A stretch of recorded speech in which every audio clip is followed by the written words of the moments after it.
Hello everyone, welcome you all at Lokesh sir unlimited study zone. चलिए start करते हैं chemistry का नेक्स्ट लेक्चर। इसके पहले हमने केमिस्ट्री के लेक्चर में सोल्यूशन पढ़ रहे थे और हमने उसमें कॉलिगेटिव प्रॉपर्टीज स्टार्ट की थी बच्चों। और हमने क्या पढ़ा था कॉलिगेटिव प्रॉपर्टीज में? Elevation in boiling point. याद है आपको कि यदि हम कोई नॉन वॉलेटाइल इम्प्योरिटी मिलाते हैं किसी सॉल्वेंट में तो एलिवेशन इन बॉइलिंग पॉइंट होता है, बॉइलिंग पॉइंट में एलिवेशन बन जाता है। और हमने बताया था कि T boiling point delta T B मतलब बॉइलिंग पॉइंट में elevation is proportional to molality of that substance. जो आपने सोल्यूट मिलाया है, जो सॉल्यूट आपने डाला था नॉन वॉलेटाइल, उसकी मोलैलिटी की प्रोपोर्शनल होता है। और बच्चों delta T B is equals to K B times of M, where K B is molal elevation constant. याद आया? मोलल एलिवेशन कांस्टेंट ये था। बिल्कुल ऐसे का ऐसे ही आज हम सेकंड पढ़ने जा रहे हैं, that is called depression in freezing point. ये भी कॉलिगेटिव प्रॉपर्टी है, मतलब कि ये नंबर ऑफ सोल्यूट पार्टिकल पर डिपेंड करेगी। So right the next heading of our colligative properties, depression in freezing point. Depression in freezing point. Depression मतलब क्या होता है? कमी आना। ओके, तो यहाँ पे फ्रीजिंग पॉइंट में कमी आ जाएगी। मतलब मान लीजिए कि जैसे आपके पास पानी है, पानी फ्रीज करता है ना, पानी फ्रीज करता है कितने डिग्री सेंटीग्रेड पे? 0 डिग्री सेंटीग्रेड पे पानी फ्रीज करता है। अगर आप पानी में नॉन वॉलेटाइल इम्प्योरिटी मान लो शक्कर मिला देते हो, शुगर मिला देते हो, तो पानी जो है वो 0 डिग्री सेंटीग्रेड पे फ्रीज कर रहा था, अब वो और कम टेम्परेचर पे फ्रीज करेगा। ठीक है ना? डिप्रेशन हो गया, फ्रीजिंग पॉइंट क्या हो जाएगा? कम हो जाएगा। ओके, डिप्रेस्ड हो जाएगा। ठीक है ना? तो एग्जाम्पल देखेंगे। ओके, तो मैंने क्या बताया कि जो डिप्रेस हो जाएगा फ्रीजिंग पॉइंट और कम हो जाएगा। थोड़ा सा कंफ्यूजन होता है, जैसे प्योर वाटर सॉल्वेंट है, प्योर वाटर का कितना है? 0 डिग्री सेंटीग्रेड है, बट आप यदि इसमें ग्लूकोज मिला देते हो तो अब 0 से और कम हो जाएगा, मतलब -2, -3, -4। डिपेंड करता है कितना कि आप कितना सोल्यूट मिला रहे हो, कितना ज्यादा आप उसमें मिला रहे हो, उस हिसाब से वो कम होगा। सो this is called guys depression in freezing point. Freezing point में कमी को ही बोलते हैं डिप्रेशन इन फ्रीजिंग पॉइंट। बच्चों ये जितना हम पढ़ते हैं ये सब कुछ एक्सपेरिमेंटली डिफाइन किया गया है, कोई हम खुद से डिराइव नहीं करेंगे इसको, हम केवल ऑब्जर्व करेंगे। जो हो चुका है उसको हम फिर से यहाँ पे बताएंगे, पढ़ेंगे। ओके, हम कोई नया नियम खुद से कुछ डिराइव नहीं करने वाले हैं। एक हमें लॉ दे दिया जाएगा, उस लॉ के तहत हम इसको पढ़ेंगे। तो हेडिंग डालिए डिप्रेशन इन फ्रीजिंग पॉइंट। इस चीज को समझने के लिए सबसे पहले मैं एक ग्राफ बनाता हूं। चलिए देखिए, ग्राफ है। आपको याद होगा कि बच्चों जब आप यदि पहले मैं बना देता हूं फिर क्लियर करता हूं। ये ग्राफ बनाइए बेटा। इस एक्सेस में ले लीजिए वेपर प्रेशर। ओके, इस एक्सेस में वेपर प्रेशर। ओके यस, तो जब मैंने आपको मैं क्या कह रहा था, और यहाँ पे ले लीजिए टेम्परेचर। टेम्परेचर मैं क्या कह रहा था जो मैंने रोक दिया बीच में बोलना, कि जब मैंने बॉइलिंग आपको पढ़ाई थी, डिप्रेशन एलिवेशन इन बॉइलिंग, तो मैंने आपको बताया था कि जो प्योर सॉल्वेंट होता है उसका वेपर प्रेशर थोड़ा ज्यादा होता है, और जब उसमें आप कुछ मिक्स कर देते हैं तो जो सोल्यूशन हो जाता है उसका वेपर प्रेशर क्या हो जाता है? कम। इसीलिए तो आपको टेम्परेचर बढ़ाना पड़ता है। ओके, तो यदि प्योर सॉल्वेंट का मैं वेपर प्रेशर बनाऊं तो ये प्योर सॉल्वेंट है, ये है प्योर सॉल्वेंट। इसका वेपर प्रेशर वर्सेस टेम्परेचर का ग्राफ ऐसे जा रहा था, याद है ना? तो प्योर सॉल्वेंट का वेपर प्रेशर वर्सेस टेम्परेचर का ग्राफ ऐसे जा रहा था। यदि आपको भूल गया है तो मैंने बताया था जिस पॉइंट पर ये वेपर प्रेशर एटमॉस्फेरिक प्रेशर के इक्वल हो जाता है, 1 atm के इक्वल हो जाता है, इसको क्या बोलते थे बेटा? Boiling point. याद आया? टीबी। याद आया? T0 भी। क्यों? क्योंकि ये प्योर सॉल्वेंट था। अब यदि मैं सॉल्यूट मिला देता था तो वेपर प्रेशर क्या हो जाता? तो कम हो जाता था। यस, ये हो गया वेपर प्रेशर कम। तो वेपर प्रेशर कम हो गया, बट टेम्परेचर बॉइलिंग पॉइंट इसका और बढ़ जाता था, जिसे मैं कहता था टीबी। यस और नो? और ये जो आता था डेल्टा टीबी, ठीक है ना, elevation in boiling point, boiling point बढ़ जाता था, तो this is equals to TB minus TB nought. ये सिचुएशन हम देख चुके हैं इसके पहले जब मैंने आपको एलिवेशन इन बॉइलिंग पॉइंट पढ़ाया था, फर्स्ट कोलिगेटिव प्रॉपर्टी, है ना जी। ये मैंने पिछले लेक्चर में ये कवर कर दिया है, ठीक है। अब देखिए फ्रीजिंग पॉइंट को हमको लेकर के आना है कि फ्रीजिंग पॉइंट को इन्वॉल्व करना है। बॉइलिंग पॉइंट का कोई रोल नहीं है, ये तो मैंने आपको याद दिलाने के लिए कर दिया था कि ये प्योर सॉल्वेंट है और ये क्या था, सॉल्यूशन।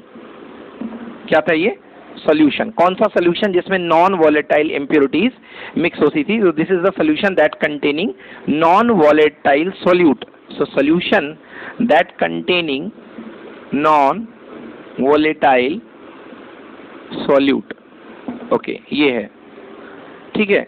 ये वाला पार्ट रफ कर दो क्योंकि अभी हमको ये बॉइलिंग से इसके कोई मतलब नहीं है। अगर मैं बनाऊंगा तो ये गंदा होगा डायग्राम, मैंने इसको रफ कर दिया बच्चों, ये मैंने रफ कर दिया, ठीक है, ओके। TB T0B। अब मेरे को यहाँ पे एंट्री करनी है फ्रीजिंग पॉइंट की। तो सबसे पहले जानो कि फ्रीजिंग पॉइंट होता क्या है। मैं आपसे बोलूंगा भाई फ्रीजिंग पॉइंट होता क्या है। तो फ्रीजिंग पॉइंट को लेकर के बहुत सारे लोग ये समझते हैं कि फ्रीजिंग पॉइंट में वॉल्यूम कम होता है ना, बट ऐसा बिल्कुल नहीं है। फ्रीजिंग पॉइंट हम क्या कहते हैं, जिस पॉइंट पर कोई लिक्विड जम जाए या लिक्विड स्टेट किस स्टेट में कन्वर्ट हो जाए, सॉलिड स्टेट में। लिक्विड स्टेट जो है वो सॉलिड स्टेट में कन्वर्ट हो जाए, उसको हम बोलते हैं फ्रीजिंग पॉइंट, ओके। तो एक्चुअली इसकी जो करेक्ट डेफिनेशन है वो नोट करिए फ्रीजिंग पॉइंट की। फ्रीजिंग पॉइंट की करेक्ट डेफिनेशन ये है कि जिस पर लिक्विड का वो टेम्परेचर जिस पर वेपर प्रेशर जो है गिवन लिक्विड का वो सॉलिड के वेपर प्रेशर के इक्वल हो जाए। डेफिनेशन लिखो, it is the temperature at विच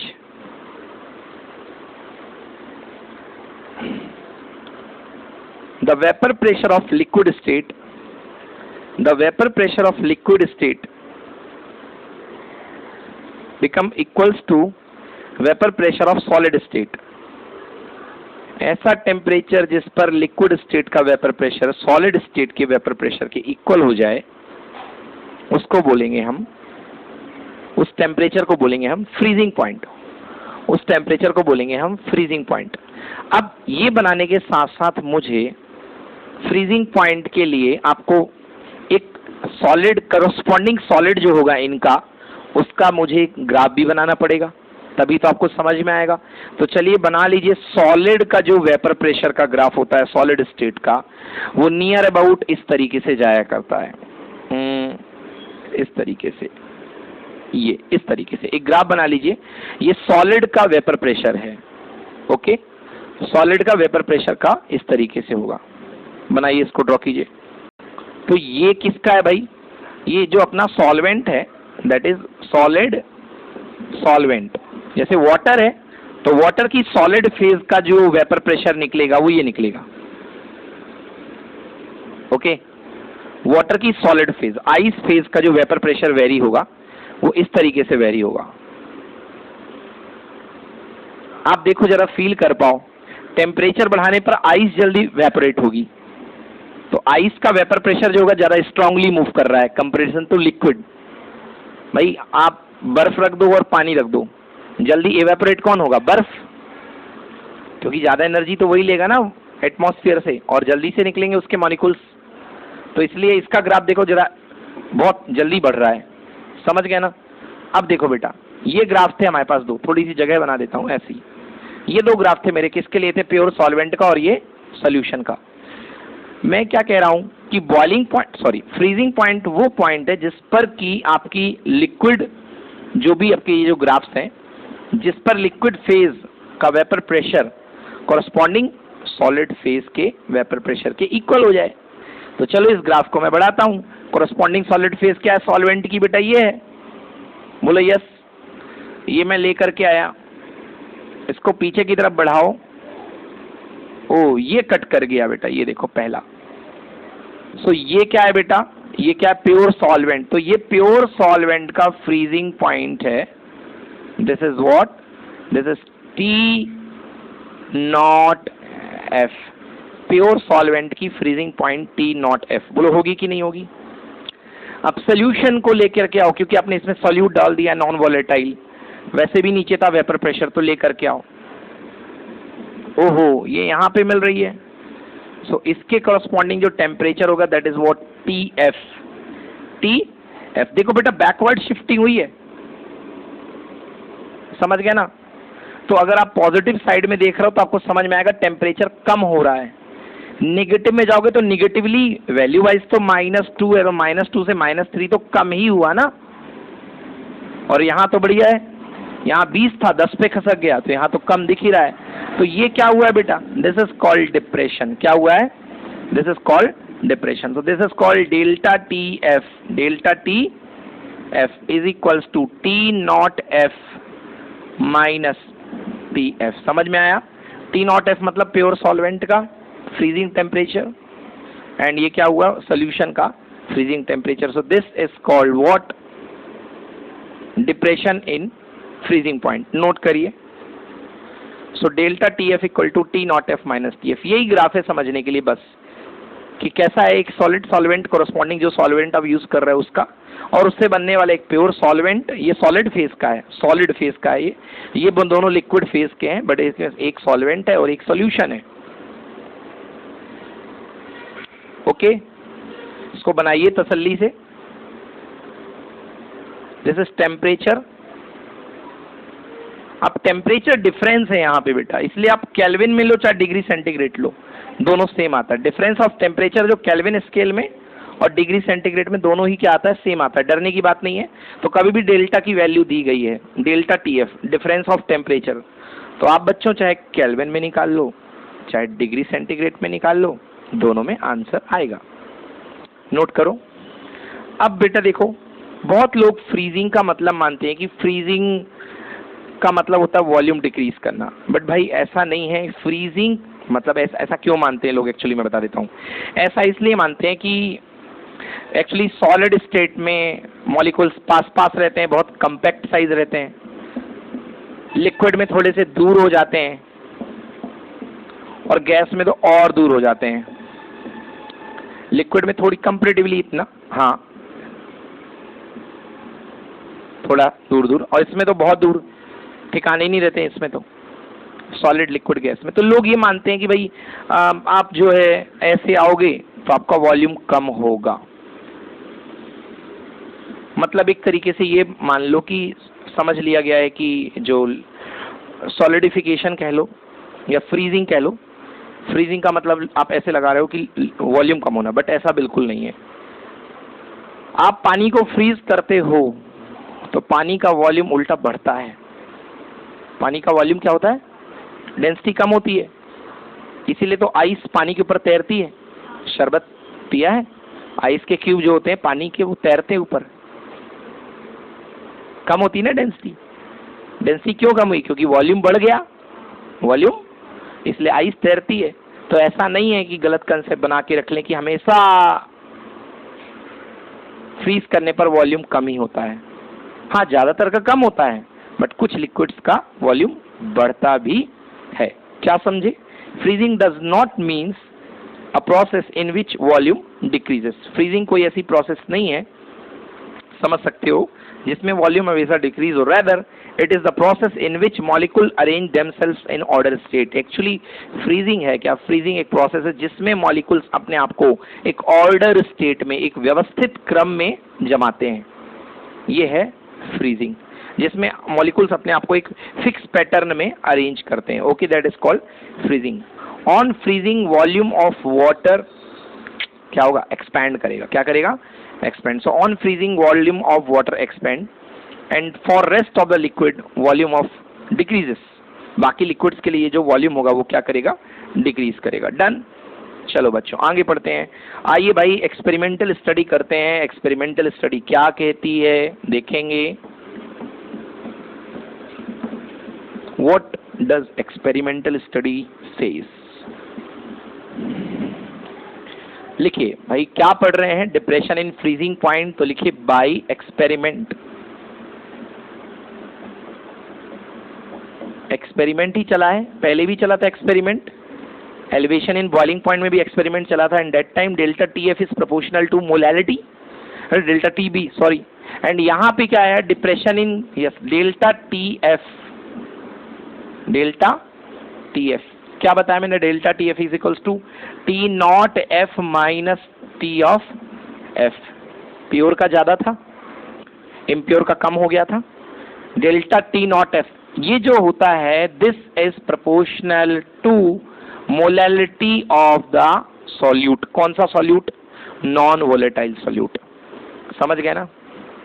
सो एक लाइन में लिखूं, so delta T F is proportional to M, okay, delta TF is proportional to M. What is M? M is the molality. So delta TF is proportional to molality. क्या होता है भाई, molality equal to number of solute per kilogram of solvent, per kilogram of solvent. So this is number of moles of solute. कौन सा solute, non volatile, divided by mass of solvent in kilogram. Okay, so delta TF is proportional to number of moles of solute upon mass of solvent. तो साफ दिख रहा है भाई कि ये जो है ये solute पार्टिकल पे डिपेंड कर रहा है, इसलिए डेल्टा TF जिसको मैंने कहा है डिप्रेशन इन फ्रीजिंग पॉइंट 100% कौन सी प्रॉपर्टी है, कोलिगेटिव प्रॉपर्टी, क्योंकि ये जो है किस पे, सॉल्यूट के पार्टिकल पे डिपेंड कर रही है, इसलिए कोलिगेटिव प्रॉपर्टी है। ओके, वैसे तो स्टार्ट में ही बता दिया था तो सब बच्चों को याद होगा। ओके, आगे बढ़ते हैं बेटा। So delta T F proportional to M के आगे आ जाओ, तो delta T F is equals to K B, constant आ गया, times of molality. Here K B is the constant called molal, molal constant क्या बोलेंगे बताओ, इसका नाम क्या होगा, it is called molal depression constant. पहले क्या था, मोलल एलिवेशन कांस्टेंट था, इसका नाम है, this is called molal depression constant, MOLAL, molal depression constant, note कर लो, मोलल डिप्रेशन कांस्टेंट। दूसरा नाम इसका है क्रायोस्कोपिक कांस्टेंट, क्रायोस्कोपिक कांस्टेंट। चलिए, क्रायोस्कोपिक कांस्टेंट। अब यदि मैं आपसे सवाल करूं कि भाई केबी को डिफाइन कर दो, केबी को डिफाइन कर दो, so K B is equal to क्या हो जाएगा, डेल्टा टी एफ अपॉन कितना, M, delta T F upon M. Okay, K B लिखा है मैंने, सॉरी बच्चों, के एफ करो भाई, केबी तो वहां यूज होता था ना बॉइलिंग वाले में, है ना, के एफ है यहाँ, molal depression constant, yes, freezing में डिप्रेशन होता था, केबी तो एलिवेशन था। So K F is equals to delta T F upon M. Define करना बेटा इसको, के एफ को, के एफ क्या होता है बेटा, एम को 1 ले लो, मतलब मोलैलिटी आपने ले ली कितनी, 1 मोल पर किलोग्राम, इतनी आती है 1 मोल पर किलोग्राम, तो that time K F is equals to कितना हो गया, डेल्टा टी एफ। समझ गए। सो मोलल डिप्रेशन कांस्टेंट किसके इक्वल होता है, molal depression constant is equal to change in freezing point या depression in freezing point when 1 molar solute, when 1 molar या 1 mole of non-volatile solute is dissolved in 1 kilogram of solvent। समझ में आया।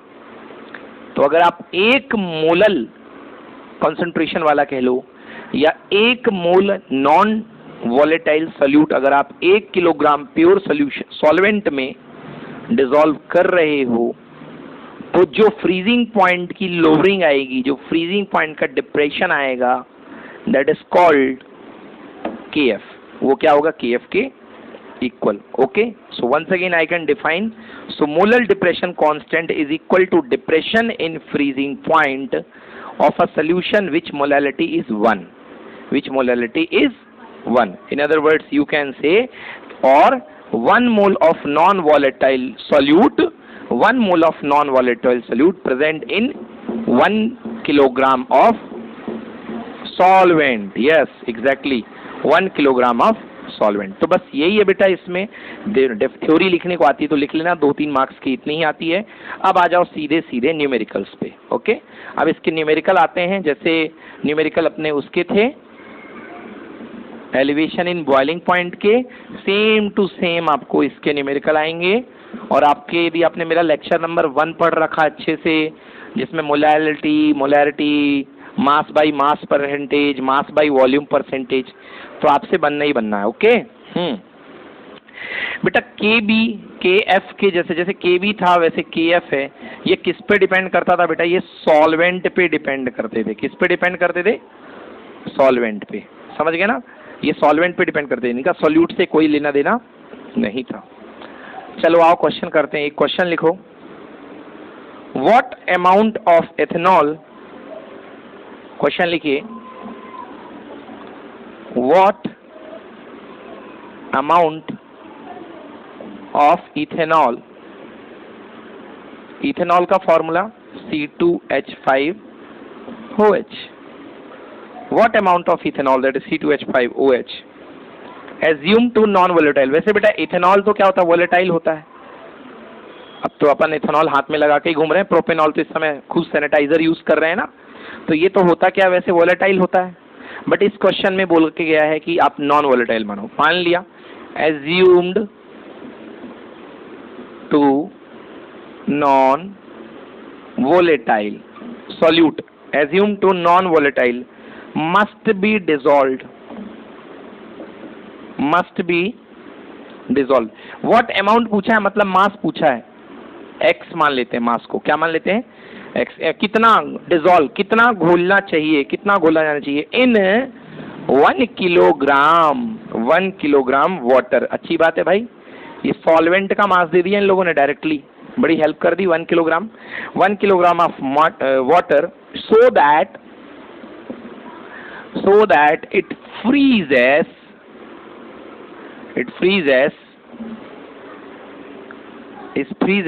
at -2 degree centigrade. ठीक ना? Given freezing point of water is 0 degree centigrade and KF की value पानी के लिए, सॉल्वेंट क्या है? वाटर है, वाटर के लिए KF की वैल्यू दी गई है 1.86 केल्विन किलोग्राम पर मोल। हाँ, मैं आपको यूनिट निकालना भूल गया, KF की यूनिट निकलवाना भूल गया। फिर से आ जाओ बच्चों, तो delta TF is equals to, क्या बताया मैंने बेटा? KF multiply by M। तो KF को रोक लो बेटा, तो डेल्टा TF डिवाइडेड बाई कितना? M। बेटा delta TF temperature change SI unit में किस में चलता है बेटा? केल्विन में। और मोल क्या होता है? मोलैलिटी, मोलैलिटी इक्वल टू मोल पर किलोग्राम। तो किलोग्राम ऊपर चला जाएगा तो यूनिट क्या बन जाएगी? केल्विन किलोग्राम पर मोल बनेगी ना, केल्विन किलोग्राम पर मोल। तो ये यूनिट भी बता दी मैंने, कंपटीशन में 1 मार्क्स में पूछी जाती है। यूनिट बताओ तो बता देना। चलो बच्चों स्टार्ट करते हैं। क्या निकालना है हमें? अमाउंट निकालनी है इथेनॉल की। एक ही तो फॉर्मूला है सर, वहीं से तो स्टार्ट करेंगे। कितनी प्यारी बात है, delta TF is proportional to M KBM। M मतलब मोलैलिटी। अब चेंज इन डेल्टा TF क्या होता था याद करो? डेल्टा TF इक्वल्स टू होता था T0F minus TF, T0F minus TF। Clear हुआ जी बेटा? T0F माइनस TF, T0F का ज्यादा टेम्परेचर होता था, इसका कम होता था। इक्वल टू KB की वैल्यू रख दो यार 1.86 molality, molality equal to number of moles of solute divided by mass of solvent, mass of solvent. Delta TF minus TF की वैल्यू निकालो, वैल्यू निकालो, वैल्यू निकालो। डेल्टा TF कितना? पानी का कितना होता है बेटा? 0 डिग्री सेंटीग्रेड। बोलो यस।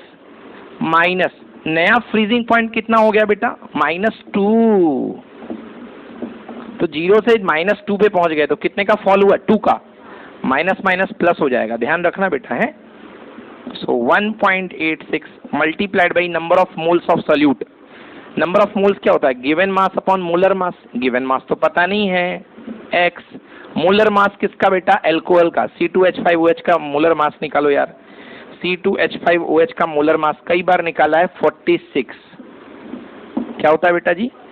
46 होता है ना? वैसे कर लो, नहीं तो कार्बन के 2, 12 और 2 24, 24 और हाइड्रोजन के 5 29, 29, 29 प्लस ऑक्सीजन का कितना? 16, 29 और 16 जोड़ दो, 29 प्लस 10 हो गया 39, और 39 और 6 कितना हो गया? 35, और हाइड्रोजन का 1 45 एंड हाइड्रोजन का 1 कितना हो गया? 46। सही है, बन रहा है बच्चों से। चलो 1.86 multiply by upon mass of solvent कितना दिया बेटा? 1। रखो ना रखो कोई मतलब नहीं, 1 तो 1 है। 0 माइनस माइनस 2 कितना आ गया बेटा? 2 equal to 1.86 multiplied by x divide by 46। बेटा x को इधर उधर कर लो, सॉल्व कर लो। x की वैल्यू आ रही है सॉल्व करने पर 50 ग्राम। तो अगर आप 2 डिग्री से पानी का टेम्परेचर फॉल करना चाहते हैं इस सिचुएशन में, तो आपको कितना पानी इसमें मिलाना पड़ेगा बेटा? अल्कोहल 50 ग्राम अल्कोहल आपको मिलाने पड़ेंगे। Okay done. सो चलिए नेक्स्ट क्वेश्चन करते हैं। ये तो अच्छे से बन गया ना बच्चों? Okay come to the next question. चलिए जी नेक्स्ट क्वेश्चन। अगला क्वेश्चन मैं डिक्टेट करूंगा यार, मेरे को लिखने में आलस लगता है, मैं डिक्टेट करूंगा, आप लोग लिख लेना है पूरा। 50 centimetre cube of ethylene glycol. Sir ये क्या है? Glycol dihydric alcohol CH2OH, CH2OH। ये बेटा ग्लाइकॉल है, ओके, एथिलीन ग्लाइकॉल। तो कह रहा 50 centimetre cube of ethylene glycol. तो जो आपको वॉल्यूम दे रखी है एथिलीन ग्लाइकॉल की, वॉल्यूम इक्वल टू कितनी रखी है? 15 सेंटीमीटर क्यूब। ये आपको वॉल्यूम दे रखी है, okay. 15 centimetre cube of ethylene glycol is dissolved इन। इसको डिसॉल्व किया गया, मतलब ये क्या है? सॉल्यूट है, glycol non volatile solute, okay. Is dissolved in 50 gram of water. इसको किस में डिसॉल्व किया गया है? इसको डिसॉल्व किया गया है 50 ग्राम ऑफ वाटर में। मतलब वाटर का जो मास दिया गया है, mass of water that is equal to 50 gram, okay. क्या होता है वाटर का मास? यानी कि ये क्या है? सॉल्वेंट का मास। किसका मास है ये? सॉल्वेंट का मास 50 ग्राम दिया गया है water. The freezing point of mixture is -34 degree centigrade, okay.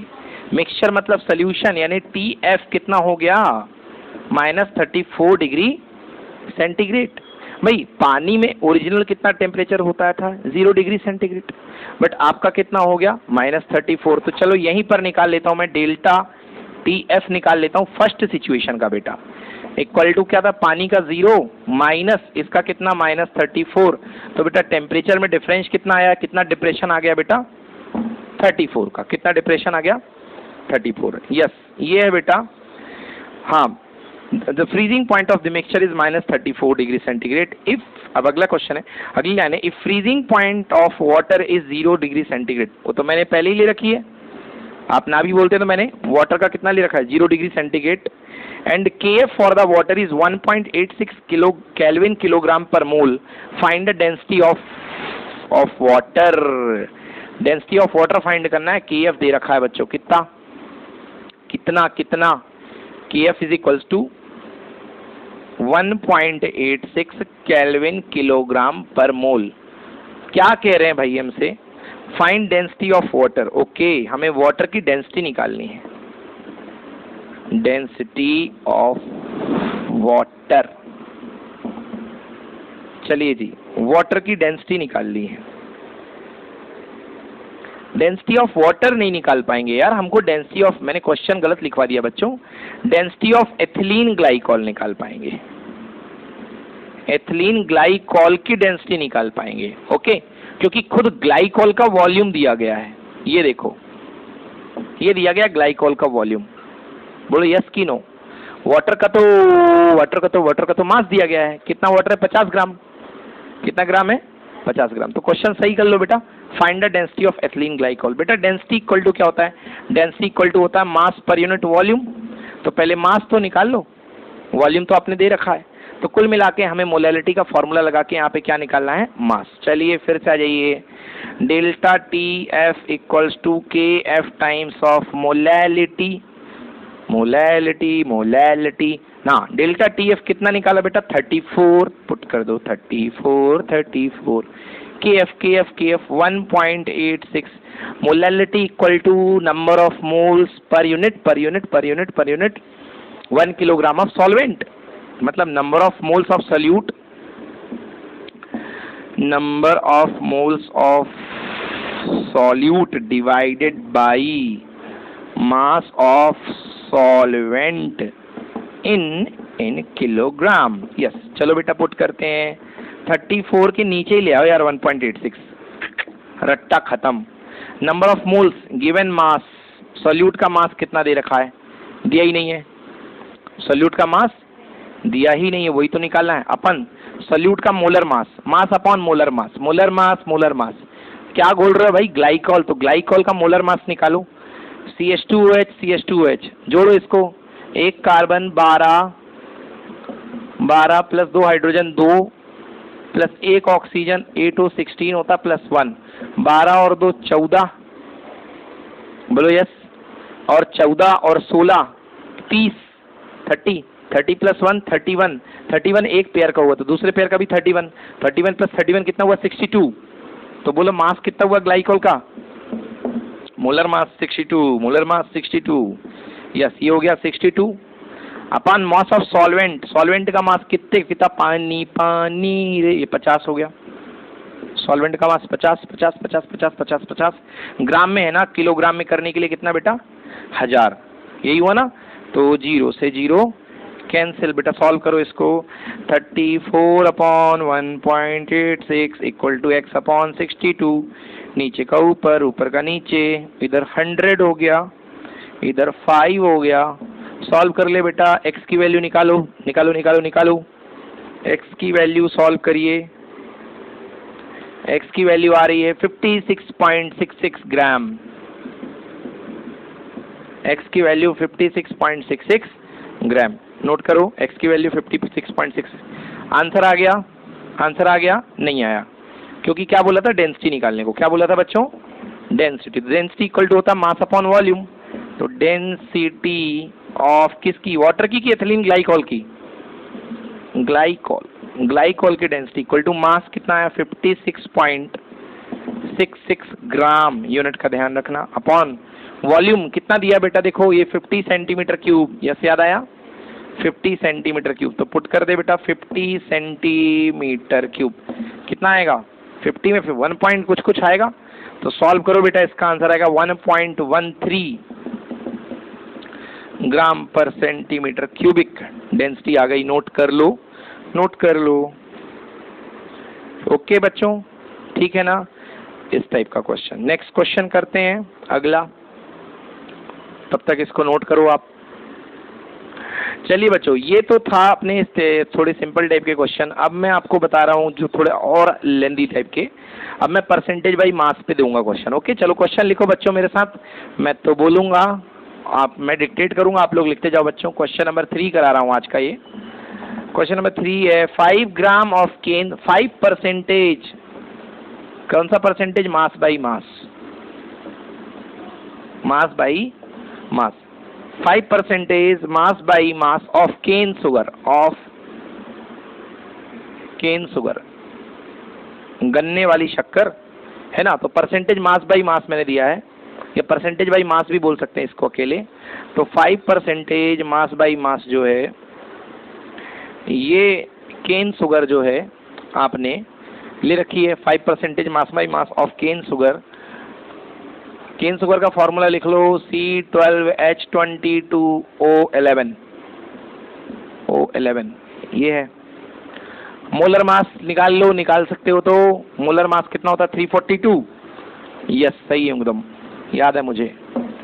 Molar mass कितना होता है, 342, याद रखना, अलग से लिख दो, क्वेश्चन का पार्ट नहीं है, क्वेश्चन ने नहीं दिया है, मतलब मैंने निकाल के दे दिया है कि molar mass of cane sugar C12H22O11 जो होता है वो होता है 342 ग्राम molar mass.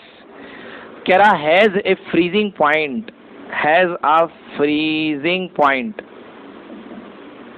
Freezing point has a freezing point 271 kelvin, 271 kelvin. Okay, इसका फ्रीजिंग पॉइंट जो है बेटा वो है 271 केल्विन। वाटर का कितना होता है? वाटर का जो फ्रीजिंग पॉइंट होता है प्योर, वो होता है 273.15, 15, ठीक है ना। प्योर वाटर का होता है 273.15, और इसका क्या हो गया, और कम हो गया है। मतलब 273.15 किसका रहा होगा? सॉल्वेंट का। किसका रहा होगा भाई? कुछ नहीं दिया तो अपन पानी मानेंगे। पानी घोल रहा है शक्कर में? गलत बोल रहा, शक्कर घोल रहा है पानी में। बेटा जैसे इसको मिलाया अपन ने शक्कर को, शरबत बना, और शरबत का जो फ्रीजिंग पॉइंट हो गया वो कितना हो गया बेटा? 271 हो गया। ये पहली सिचुएशन दी गई है इस क्वेश्चन में। आगे की सिचुएशन में पढ़ रहा हूं। Find the freezing point of 5% glucose. इसी क्वेश्चन का दूसरा पार्ट है, इसी क्वेश्चन का दूसरा पार्ट। क्वेश्चन है find the freezing point of 5% glucose. Glucose C6H12O6। अरे यार, C6H12O6 का आपको फ्रीजिंग पॉइंट निकालना है, ठीक है ना। दूसरी सिचुएशन में आपको फ्रीजिंग पॉइंट निकालना है फॉर द प्योर वाटर, है ना। ग्लूकोज 5% दी गई, इसकी कंसंट्रेशन बाई मास है। कौन सी है? By mass. If freezing point of pure water is 273.15 kelvin.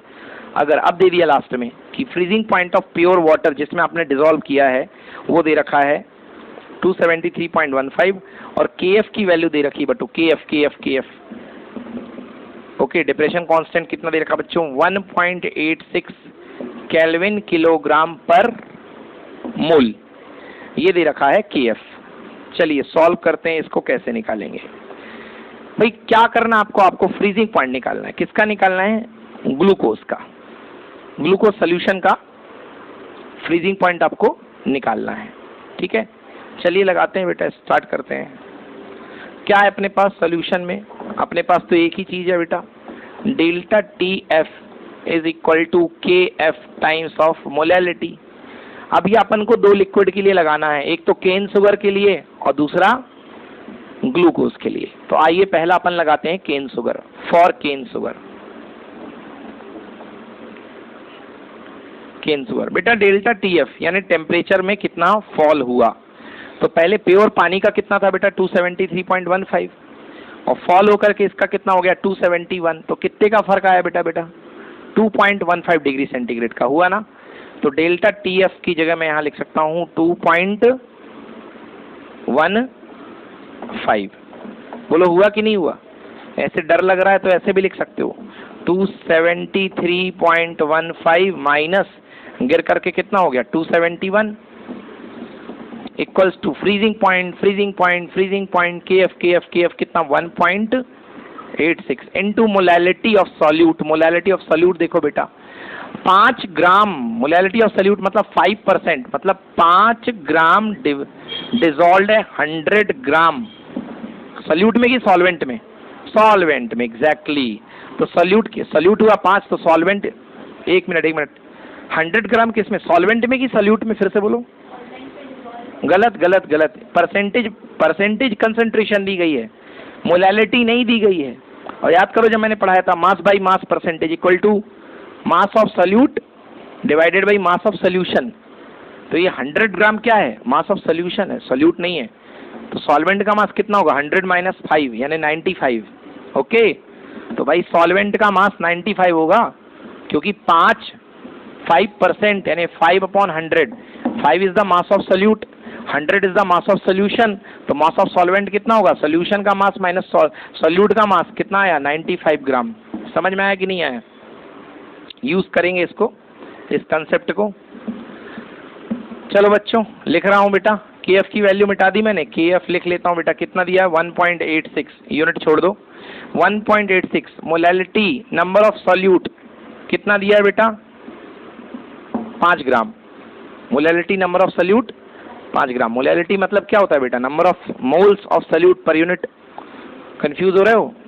Number of moles of solute divided by mass of solvent in KG. चलो चलो सर ठीक है। ये कितना है बेटा? 2.15 equal to 1.86। Number of moles of solute, तो molar mass, mass upon molar mass, तो मास कितना दिया है बेटा? 5 ग्राम सॉल्यूट का। मोलर मास केन शुगर का कितना होता है बेटा? 342। Given mass upon molar mass divided by solvent का मास कितना दिया है? कितना दिया है? कितने सॉल्वेंट में घुला गया? लिखा है मैंने कहीं पे? कितना वाटर है? अभी तो निकाला यार, इसी में से निकाला। 95 ग्राम।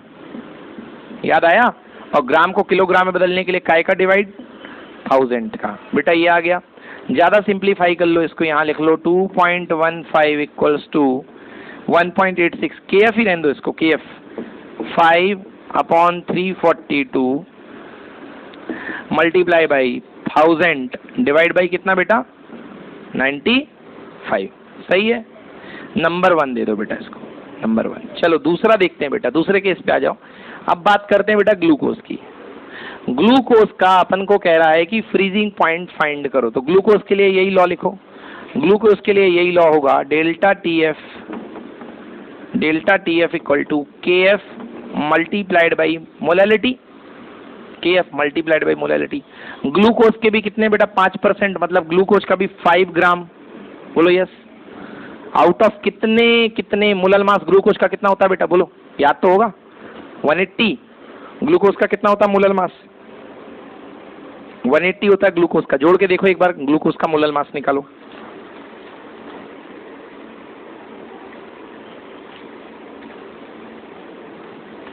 ओके सही है जी, 180 है। तो ग्लूकोज का मोलर मास C6H12O6 जोड़ लो 180। हाँ बेटा, नीचे क्या आएगा? डिवाइड में वही सॉल्वेंट का मास, तो 5% ग्लूकोज है, तो फिर से 95 ग्राम वाटर।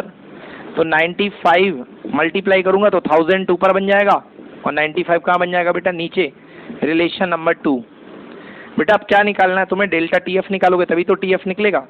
तो डेल्टा टी एफ के लिए 2 से 1 को डिवाइड कर दो, तो 2 डिवाइडेड बाई 1। तो ऊपर है डेल्टा टी एफ, नीचे कितना है बेटा? 2.15। मैं खड़ा हो गया, आपको दिख नहीं रहा होगा, ये देखो, आप देखो ऊपर है डेल्टा टी एफ, नीचे क्या हो गया? 2.15। इधर देखो बेटा क्या आएगा? के एफ मल्टीप्लाई 5 180 1000 95।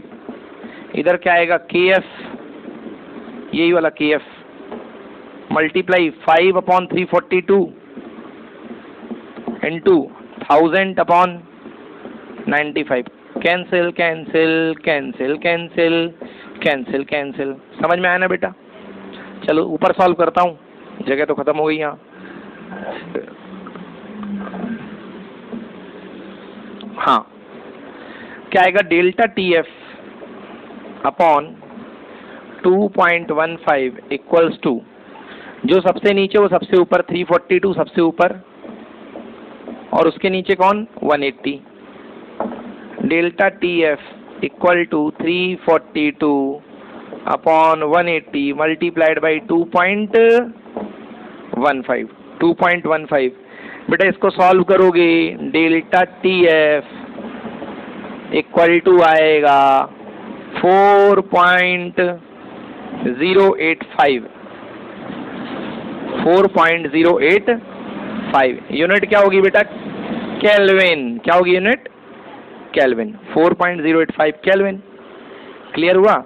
4.085 केल्विन। बेटा मैं इसको राउंड ऑफ करके लिख सकता हूँ, delta T F equal to 4.09 kelvin approx. 085 को मैंने क्या लिख दिया? 09। अब आपको याद होगा बेटा कि डेल्टा टी एफ क्या होता है? डेल्टा टी एफ होता है T not F pure freezing of solvent minus T F equal to 4.09। समझ गए ना? हाँ, तो बेटा आपको क्या चाहिए? टी एफ चाहिए। सोल्यूशन का बोला था क्वेश्चन ने, कि सोल्यूशन का नया फ्रीजिंग पॉइंट क्या होगा। तो TF को यहाँ ले आइए और T0F यहाँ रहने दीजिए -4.09। क्लियर हुआ भाई? आपको सोल्यूशन का चाहिए ना। T0F का मतलब प्योर सॉल्वेंट का फ्रीजिंग पॉइंट क्या होता है? 273.15। वाटर का ही तो होता है 273.15 -4.09 इक्वल टू TF। माइनस कर दो यार इसको, तो सॉल्व करने पर इसको आपको आएगा T freezing point equals to बन रहा है 269.06। नोट करिए केल्विन। देखिए ग्लूकोज का फ्रीजिंग पॉइंट कम हो गया है। हुआ कि नहीं हुआ? हुआ कि नहीं हुआ भाई? प्योर पानी में था कितना? 273.15, बट ग्लूकोज मिलाने के बाद जो आया है देखो कम होके आ रहा है। तो डिप्रेशन हुआ कि नहीं हुआ? हो गया ना। नोट करिए बेटा फटाफट।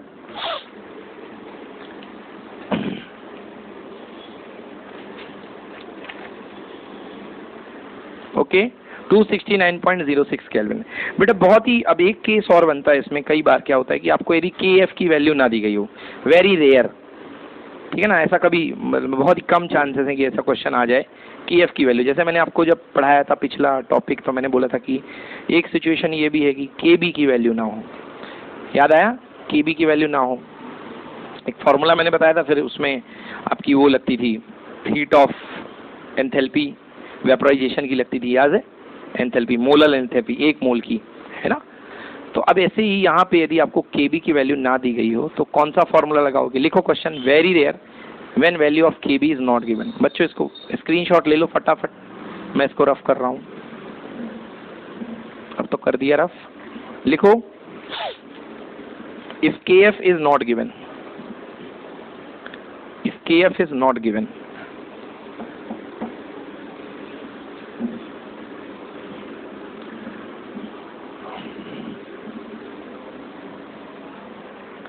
यार एक बात याद रखना कि कोई भी चीज अगर ग्राम के लिए दी गई है, जैसे ग्राम लेटेंट हीट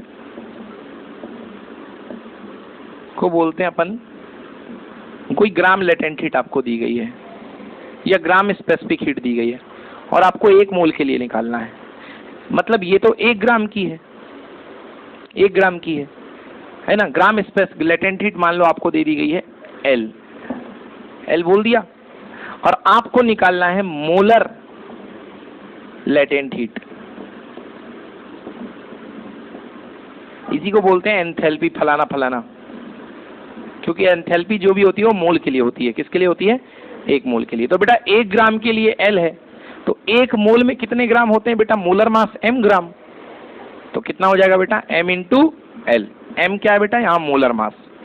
जिस सब्सटेंस की आप बात कर रहे हो M है उसका मोलर मास। समझ में आया ना? 1 मोल का मास। क्लियर हुआ? समझ गए ना? हाँ, तो ये थोड़ा सा फर्क है। ऐसे ही बेटा अब अगर आपको दी गई है ग्राम स्पेसिफिक हीट, क्या दी गई है?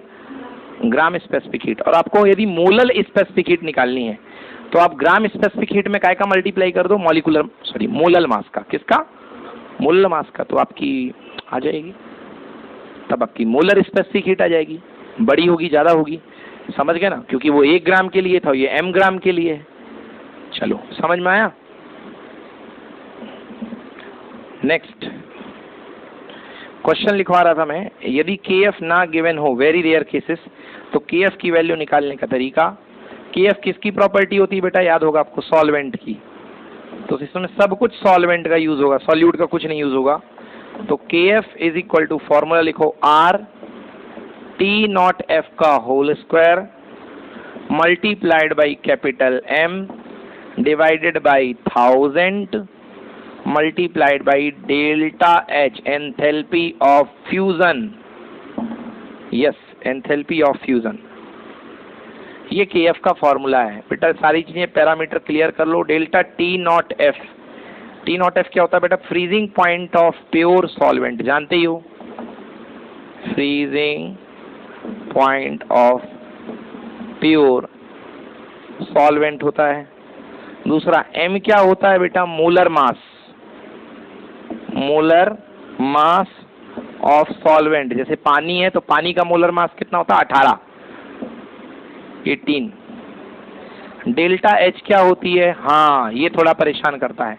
डेल्टा एच क्या है बेटा, डेल्टा एच है enthalpy of fusion, enthalpy of fusion, enthalpy of fusion, ठीक है ना। फ्यूजन का मतलब क्या है बेटा, जैसे आइस है, सॉलिड है, सॉलिड अगर मेल्ट होकर के लिक्विड में बदलेगा तो ये क्या करेगा, ये एटमॉस्फेयर से हीट लेगा, समझ गए ना, हीट लेगा, मांगेगा।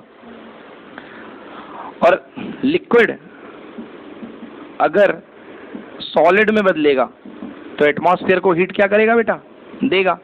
तो ये जो प्रोसेस है ये कैसी हो गई बेटा, एंडोथर्मिक, हीट लेना एंडोथर्मिक, और ये वाली क्या हो गई, एक्सोथर्मिक। और बस अपन अलग अलग नाम से पढ़ते हैं कि एंडोथर्मिक के लिए जो एंथैल्पी होती है, चेंज ऑफ एंथैल्पी, वो क्या होता है मेरे बच्चों, पॉजिटिव, और एक्सोथर्मिक के लिए डेल्टा एच क्या होगा, नेगेटिव। तो आपको चाहे पॉजिटिव मिले चाहे आपको नेगेटिव मिले, आपको नंबर यूज करना है, क्योंकि जितनी एनर्जी देगा उतनी एनर्जी लेगा। भाई सॉलिड से लिक्विड बदलने के लिए जितनी एनर्जी वो देगा, लिक्विड से सॉलिड में जाने के लिए उतनी एनर्जी वो एटमॉस्फेयर को लुटाएगा, देगा। तो ये कहलाएगा एंथैल्पी, समझ गए ना, एंथैल्पी, ठीक है ना। तो कई बार क्या करता आपको, ये हो गया। अब कई बार आपको क्या करता है, लेटेंट हीट दे देता फ्यूजन की, क्या देता था, लेटेंट हीट। तो मैंने बताया था लेटेंट हीट क्या होती है, फिजिक्स में पढ़ा है। लेटेंट हीट होती है 1 ग्राम सब्सटेंस को फ्यूज होने के लिए, गलने के लिए, समझ गए ना। लेटेंट हीट आपको फ्यूजन की, अभी एंथैल्पी ऑफ फ्यूजन बोला है, तो एंथैल्पी किस में चलती है, 1 मोल में, और लेटेंट हीट किस में चलती है बेटा, 1 ग्राम में। तो अगर आपको लेटेंट हीट दे रखा है और आपको एंथैल्पी निकालनी है, तो लेटेंट हीट का किससे मल्टीप्लाई करोगे आप, कैपिटल एम से, मोलर मास से, समझ में आया ना। तो लिख लो latent heat of fusion. Latent heat of fusion क्या होती है, लेटेंट हीट ऑफ फ्यूजन होती है कि जब आपका 1 ग्राम सॉलिड 1 ग्राम लिक्विड में कन्वर्ट हो, that is called latent heat of fusion.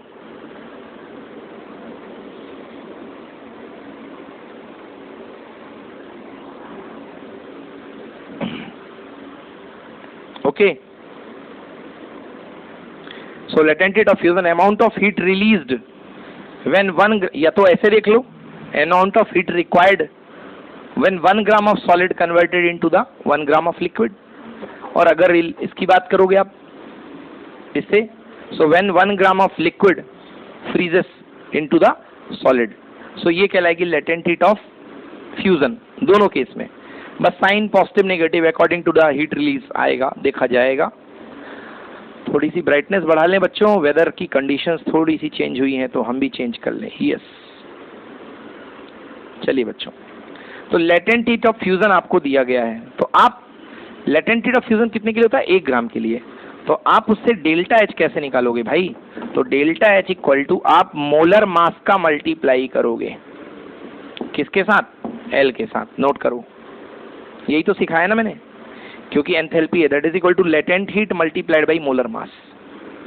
तो लेटेंट हीट का मल्टीप्लाई करोगे मोलर मास के साथ, खटक खटक, नोट कर लो बच्चों। तो ये हुआ आज का लेक्चर पूरा, जिसका टॉपिक था डिप्रेशन इन फ्रीजिंग पॉइंट। धन्यवाद बच्चों, नमस्कार।